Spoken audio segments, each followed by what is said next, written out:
కనుకండి మీకు వార్తలు మీ ఛానల్స్ అన్ని కూడా ప్లే చేసే ముందుగా ఒక్కసారి ఏ ఛానల్ వాళ్ళైనా సరే నన్ను వివరణ అడిగారా, శ్రీకాంత్ కి మీకు ఏంటి సంబంధం అనేది వివరణ అడిగారా? మీరు వివరణ అడిగి ఉంటే నేను వివరంగా చెప్పి ఉంటే ఇట్లా రకరకాలుగా నా గురించి స్క్రోలింగ్ చేసే అంత బాగా మీ ఛానల్స్ వాళ్ళందరికీ వచ్చిండేవా నేను అడుగుతా ఉన్నాను. ఉన్నటువంటి మహిళలు అయితే ఉరేసుకొని చనిపోరా అనేది కూడా నేను ప్రశ్నిస్తా ఉన్నానండి ఛానల్స్ వాళ్ళని కూడా. ఇవాళ మీ ఆవేదన మీ మనోవేదన, మీరు పడుతున్న ఇబ్బంది, మీ వైపు నుంచి అసలు ఏది నిజం ఏది వాస్తవం చెప్పించే ఉద్దేశంతో మీతో ఇంత మాట్లాడిస్తున్నామండి. గవర్నమెంట్ కి టైం లేదా, లేకపోతే ఇంకొక పని లేదనా? లేనిపోని పిటిషన్లు, లేనిపోని ఎంక్వైరీలు అన్ని ఈ పేపర్ల వల్ల, ఈ టీవీల వల్ల జరుగుతా ఉన్నాయి. ఈ వచ్చే స్క్రోలింగ్స్ మీద గంటేరు డిపార్ట్మెంట్ మొత్తం పడి ఒక్కొక్క వార్త ఫేక్ వార్త వస్తుంటే ఆ వార్త మీద పట్టుకొని ఎంక్వైరీలని జైలు చుట్టూ తిరగడం, మా చుట్టూ తిరగడం, మా యొక్క వ్యక్తిగత విషయాలన్నీ అడగడం, మా యొక్క ఫైనాన్షియల్ విషయాలు ఏముందండి ఇక్కడ? నేను తెల్ల రేషన్ కార్డు నాకుంది, వెరిఫై చేసుకోండి. ఏం నాకు కోట్ల ఆస్తుందని చెప్పి మహాన్యూస్ పెద్దగా స్క్రోలింగ్ చేస్తున్నా. ఆవిడైతే నాకు అసలు ఆవిడని చూస్తేనే అసలు వేస్తుంది. అసలు యాంకర్ అయితే అయింది కానీ నా కోసమే యాంకరింగ్ నేర్చుకున్నట్టుందా అని. ఒక మహిళ గురించి ఇంకొక మహిళ, సాటి మహిళ యాంకరింగ్ చేసేటప్పుడు కనీసం ఆ హైప్ అన్న తగ్గిద్దామని లేదు. దగ్గర కూర్చొని నేను ప్రేమించి నేను పెళ్లి చేసుకోవాలనే వ్యక్తిని దగ్గర కూర్చొని నేను చేతి క్రీమ్ రాయించుకుంటే ఆవిడకి వచ్చిన నష్టం ఏందో? నేనేమన్నా వాళ్ళ బంధువులతో ఉన్నానా లేకపోతే వాళ్ళకి సంబంధించిన వాళ్ళతో ఉన్నానా? ఆమె ఇంత నుంచి ఆ ఏళ్ళ నుంచి కాళ్ళ నుంచి ఏళ్ళకి నా మీద రకరకాలుగా చెప్పి యాంకరింగ్ చేసి ఆమె హైప్ అవ్వాలని చూస్తా ఉంది. ఫస్ట్ అట్లా కదా అరుణ గారు, ఇప్పుడు దినకర్ మీద నెల్లూరు ఎస్పీ గారిని కలిశానండి. నెల్లూరు ఎస్పీ గారిని కలిసి అతని మీద రిటర్న్ గా కంప్లైంట్ ఇచ్చాను నేను. నాకు సమాధానం మహా టీవీ వాళ్ళు దినకర్ చెప్పాలి. నా ఐపీఎస్ అని ఐఏఎస్ కానీ నా కౌగిట్లో ఎక్కడున్నారు? నీ దగ్గర ఒకటన్నా ఉందా? ఒక ఫోటో ఉందా? ఒక వీడియో ఉందా? ఈ జిల్లాకు వచ్చిన కన్సల్టెంట్ ఎస్పీ గారికి అందరూ పోయి కలిసినట్టే నేను పోయి కలిస్తే ఆ ఫోటోలు స్క్రోలింగ్ చేసి నా కౌగిట్లో ఉన్నారని చెప్పడానికి నువ్వెవరు అయ్యా అసలు? నేను బిగ్ టీవీ తరపున నేను నా ఆవేదన వ్యక్తం చేస్తున్నా. ఇది మీరు స్క్రోల్ చేయండి. ఏ టీవీ వాళ్ళు నాకు వేయట్లేదు ఇది అన్ని దాన్ని కట్ చేస్తాను. అసలు మీరు అన్నట్టు ఒకటండి, మీరు అన్నట్టు ఎంటైర్ పోలీస్ డిపార్ట్మెంట్ మొత్తం నా చేతిలో ఉంటే ఈ రోజు నాకు ములాఖాత్ ఇవ్వలేదండి. పొద్దున్నుంచి సాయంత్రం పొద్దున్నుంచి ఇప్పటి వరకు నేను బయట అందరితో జనాలతో పాటు నేను అక్కడ అనాథలాగా నిలబడుకొని ఉన్నాను జైలు బయట. ఇంతవరకు శ్రీకాంత్ హెల్త్ ఎలా ఉందని కానీ, శ్రీకాంత్ ఎలా ఉన్నాలని కానీ జైలు నాకు చూపించట్లేదు, నాకు ములాఖాత్ ఇవ్వట్లేదు. ఇదిగో ఆధార్ కార్డు పట్టుకొని నిలబడుకున్నాను. అంత సీన్ ఉంటే నేను ఎందుకు తెచ్చుకుంటానండి? నేను చెప్పేది వినండి. అంటే జీవిత ఖైదు పడిన ఒక బహుశా మర్డర్ కేసులో అనుకుంటా ఆయనకి జీవిత ఖైదు పడింది. ఒక జీవిత ఖైదుతో మీకేంటి సంబంధం అని బేసిక్ గా ఆయన ఎందుకు పెళ్లి చేసుకోవాలనుకున్నారు మీరు? నా భర్త చనిపోయాడండి. చనిపోయిన భర్త వాయిస్ ఆయన వాయిస్ ఒకేలా మ్యాచ్ అవడంతో నేనే మ్యారేజ్ ప్రపోజల్ పెట్టానండి. వాళ్ళ ఇంట్లో గానీ మా ఇంట్లో గానీ కూడా ఒప్పుకో ఉన్నారు. పెళ్లి డేట్ కూడా ఫిక్స్ చేసుకొని పెరోల్ మీద వచ్చిన తర్వాత పెళ్లి చేయాలని వాళ్ళ ఇంట్లో వాళ్ళు మా ఇంట్లో వాళ్ళు నిర్ణయించి కార్డులు కూడా ఇచ్చేసారండి. కార్డులు కూడా అందరు బంధువులకి ఇచ్చుకున్నారు. అంటే చనిపోయిన మీ భర్త గొంతు ఆయన గొంతు ఒకేలా ఉంటుందండి. బిగ్ టీవీ తరపున అవునండి, బిగ్ టీవీ తరపున నేను ఒకటి అడుగుతున్నానండి. ఇప్పుడు మౌనంగా ఉన్నటువంటి అందరు కూడా అధికారులు అయితే ఏమి, పోలీసులు అయితే ఏమి, మిగతా పొలిటీషియన్స్ అయితే ఏమి, ఒక ఆడపిల్ల మీద ఇన్ని వస్తున్నాయి వార్తలు. అమ్మాయికి నిజంగా ఎంత సీన్ ఉంది లేదనేది వాస్తవాలు అనేవి ఈ పత్రికలలో ప్రచురించడం లేదు. పాప మా అమ్మాయి పరిస్థితి ఏందని ఒకరు కూడా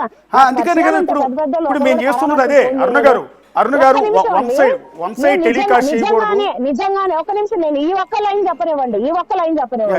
నిజంగానే నాకు అంత సీన్ ఉంటాయండి. వైసీపీ గవర్నమెంట్ 2023లో జీవో నంబర్ 58 తెచ్చిందండి. ఆ 58 ని ఇంప్లిమెంటేషన్ చేయకుండా ఆపేసింది. కూటమి ప్రభుత్వం వచ్చాక జీవో ఇంప్లిమెంటేషన్ అయితే 300 మంది పైగా, అంటే అప్పట్లో దాదాపుగా ఇప్పుడైతే 500 మందికి పైగా ప్రిజనర్స్ అందరూ కూడా వాళ్ళ సత్ప్రవర్తన కలిగినది లిస్ట్ అవుట్ చేసుకొని వాళ్ళ బయటకు వదిలితే కుటుంబాలతో కలిసి మనుషుల్లాగా జీవిస్తారండి. అది తుంగలో తొక్కేసి సుప్రీంకోర్టు గైడ్ లైన్స్ ఇవ్వకపోయినా, సుప్రీంకోర్టు ఎక్కడ రిటర్న్ గా చెప్పకపోయినా వీళ్ళు కూటమి ప్రభుత్వం వచ్చాక కొంతమంది అధికారులు, నేను గవర్నమెంట్ అనడం లేదండి, కొంతమంది అధికారులు గవర్నమెంట్ కి చెడ్డ పేరు తేవడానికి జీవోఎంఎస్ నంబర్ 71 తీసుకొచ్చారు. దాని మీద పోరాడండి ఎంటైర్ మీడియా మొత్తం. దాని మీద మీరు పోరాటం చేయండి. మా పేరాలు రద్దు చేయడం కదా, ఆంధ్రజ్యోతికి నేను సవాల్ విసురుతున్నానండి.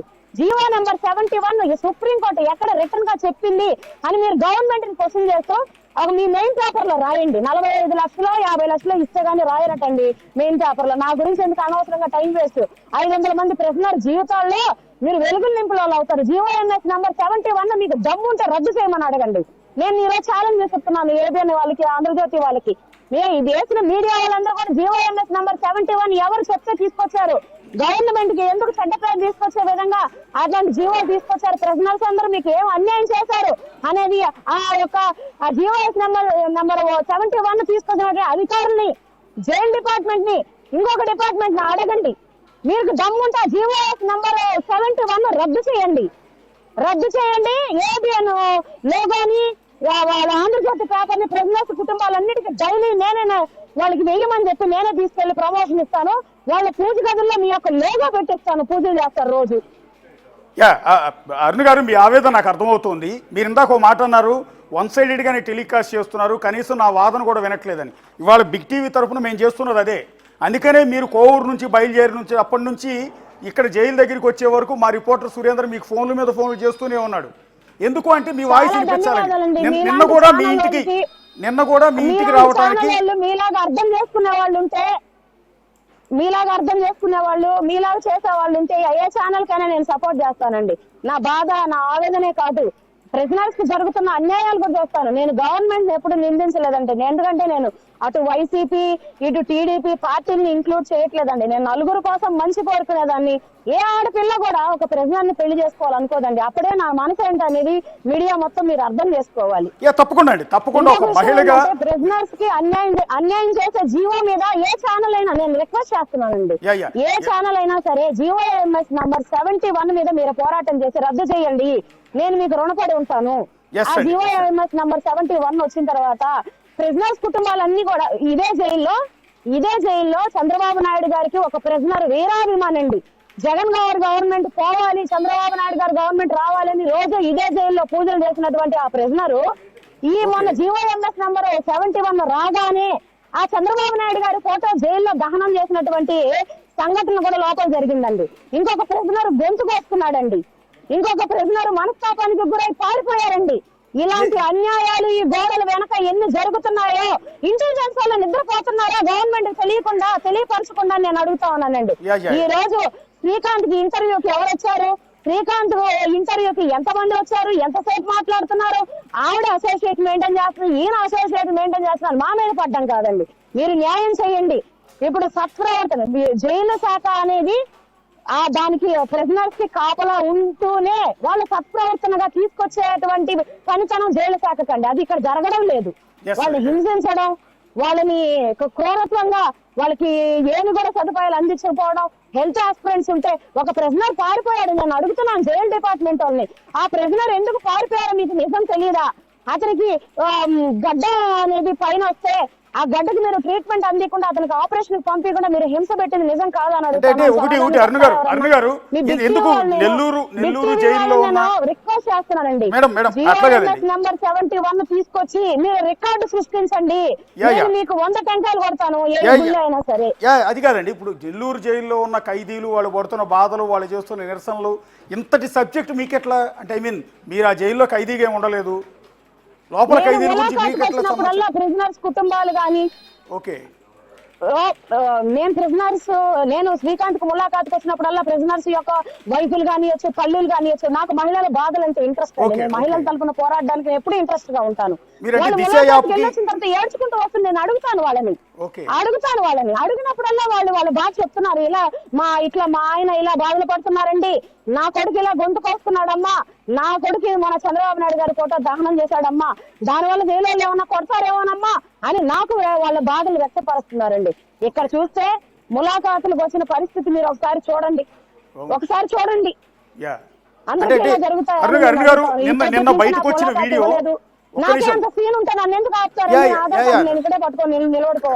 కరెక్టే అండి, మీరు అన్నది లాజిక్ పాయింటే.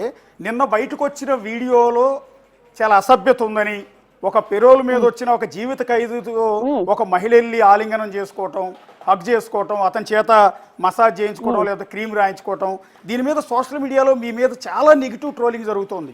వాళ్ళందరికీ ఏం చెప్తారు? అసలు ఎందుకు అతని చేత క్రీమ్ రాయించుకోవాల్సిన పరిస్థితి? అతనే పేషెంట్ కదా, ప్రత్యేకమైన పర్మిషన్ కోసం వాళ్ళు దాన్ని అట్లా చిత్రీకరిస్తున్నారండి. ఇప్పుడు ఒక ఖైదీని నన్ను కేర్ టేకర్ గా ఉండేవని చెప్పినప్పుడు ఆయన మానసిక పరిస్థితి కూడా నేను దృష్టిలో పెట్టుకొని అతనికి ఫిజియోథెరపీ చేయించడం గానీ, ఆయన చేతికి ట్రీట్మెంట్ అందించడం అని గవర్నమెంట్ హాస్పిటల్లో ఎవరండి అంత కేర్ గా చూసేవాళ్ళు? నేను లేకపోతే శ్రీకాంత్ చెయ్యి అసలు పోయి ఉండేదండి. ఇప్పటికీ స్టిల్ ఈ పూటకి ఆయన రిస్ట్ పడిపోయి ఒక చెయ్యి పని చేయలేనటువంటి పరిస్థితుల్లో ఉంది. మీరు కావాలంటే ఆయన మెడికల్ రిపోర్ట్స్ అన్ని కూడా నేను జైలు వాళ్ళ దగ్గర నుంచి బతిలాడైనా తీసుకొస్తాను. ఆయనకి ఎన్ని వ్యాధులు ఉన్నాయనేది మెడికల్ సర్టిఫికేట్ నేను ఇస్తాను, మీరు ప్రచురించండి. ఆయన దగ్గర ఒక నిమిషం నేను ఆలింగనం అంటున్నారు కదా మీరు, అది అలా వాళ్ళు చిత్రీకరిస్తున్నారండి. దానిలో ఏముందండి తప్పు? నేను చేసుకోబోయే భర్త ఏ భార్యతో కాపురాలు చేయకుండా ఉన్నారండి ఈ రోజుల్లో? ఇప్పుడు దువ్వాడ శ్రీనివాసు దివ్యల మాధురి చేస్తున్న దానికన్నా నేనేం తప్పు చేయలేదే. అంటే అంటే మీరు సొసైటీ గురించి మీకు తెలిసిందేనండి. చేస్తుంది కదండి, నేనేం తప్పు చేయలేదు.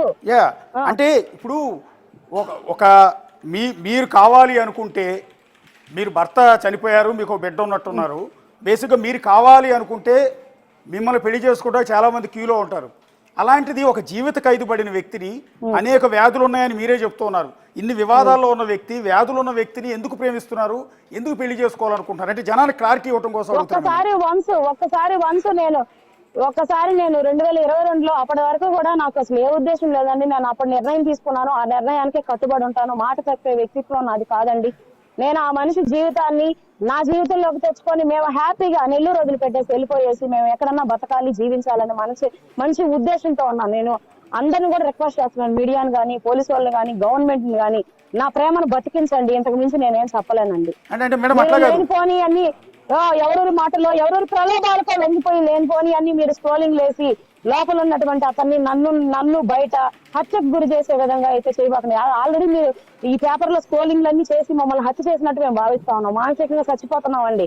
గుండె ధైర్యం కలదాన్ని కాబట్టి ఈ రోజు మీడియాలో మాట్లాడుతున్నాను, కానీ నార్మల్ గృహిణి అయితే ఎప్పుడో ఊరేసుకుని చచ్చిపోయేదండి.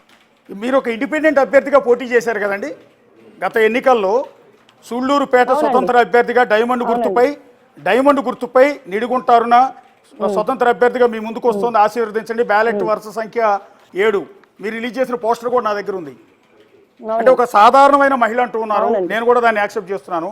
ఎమ్మెల్యేగా పోటీ చేసే అంత అంటే ఎక్స్పెన్సివ్, బోల్డ్ అంత ఖర్చు, డబ్బులు కావాలి.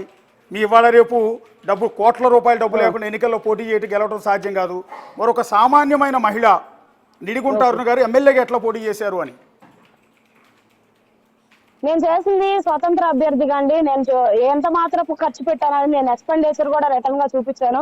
నాకు ఎంత ఉన్నాయి, ఎన్ని ఆస్తులు ఉన్నాయని కూడా అఫిడవిట్ లో నేను అఫీషియల్ గానే చూపించానండి. ఒకసారి మీరు ఆన్లైన్ లో చెక్ చేస్తే అన్ని వివరాలు మీకే తెలుస్తాయండి. కోట్ల రూపాయలు ఉన్న వాళ్ళే ఎమ్మెల్యేగా పోటీ చేయాలి అనుకుంటే వాళ్ళు ఖచ్చితంగా గెలుస్తారు, నాలా ఓడిపోరు. నాకు ఎన్ని ఓట్లు వచ్చాయో కూడా మీరు చూడండి. నిజంగానే నేను అన్ని కోట్ల రూపాయలు ఖర్చు పెట్టింటే కనీసం నా డిపాజిట్ అన్నా నాకు మిగిలి ఉండేది కదండి. ఓకే, అంటే మీ మీద రకరకాల పత్రికల్లో వస్తున్న వార్తలు చూసి అరే ఒక మహిళ మీద ఇంతలా రాస్తున్నారే, ఇంతలా వేధిస్తున్నారే అని మాకు కూడా అనిపించిందండి. లిటరల్గా అది మొహమాటం లేకుండా చెప్తున్నాం పబ్లిక్గా. మా మీడియా వాళ్ళు రాస్తున్న ఆర్టికల్స్ని చూసిన తర్వాత మాకు బాధ అనిపించింది. అందుకని మిమ్మల్ని సూటిగా అడుగుతున్నానండి. మీ మీద వచ్చిన మొట్టమొదటి ఆర్టికల్, ఆంధ్రప్రదేశ్ సెక్రటేరియట్లో జగన్మోహన్ రెడ్డి సీఎంగా ఉన్న సందర్భంలో సెక్రటేరియట్ మొత్తాన్ని శాసించారని, ఐఏఎస్లు ఐపీఎస్లు మొత్తం సెటిల్మెంట్లు చేసేవాళ్ళని, మీరు ఏది చెప్పినా సరే కాకీలు కానీ ఐఏఎస్లు కానీ మీ మాట వినాల్సిందేనని ఇంత పెద్ద ఎత్తున మీ ఫోటోలతో ఒక ఆర్టికల్ రాశారు. ఫోటోలు వేయలేదులే కానీ ఆర్టికల్ రాశారు. చెప్పండి. అంటే ఎట్లా, అది నిజమేనా? నిజంగా మీకు సెక్రటేరియట్కి వెళ్ళేవాళ్ళ ఐఏఎస్ ఐపీఎస్లో, లేకపోతే వాళ్ళ దగ్గరికి వాళ్ళ పేషీల్లోకి మీకు అనుమతి ఉండేదా నిజంగా? సార్ ఒకటి సార్, అదే ఐఏఎస్ లో అదే ఐపీఎస్ కదా సార్ ఇప్పుడు పనిచేస్తున్నారు అదే సెక్రటరేట్ లో. ఒకవేళ నాకు కానీ తెలిసి ఉంటే గత ప్రభుత్వంలోనే ఇప్పుడైనా సరే ఐఏఎస్లు కానీ అదే ఐపీఎస్లు కానీ ఉపయోగించుకొని నేను ఈ జీఓఎంఎస్ నంబర్ 71 ఎందుకు రద్దు చేయించుకొని జీఓఎంఎస్ నంబర్ 58 తెచ్చుకుంటాను కదా. అప్పుడు నాకు పర్మనెంట్ గా శ్రీకాంత్ బయటకు వస్తాడు కదండి. ఆ పని నేను ఎందుకు చేసుకోలేకపోయాను? నాకు నిజంగానే చేతొచ్చుంటే నేను ఎందుకు చేసుకోలేకపోతానండి?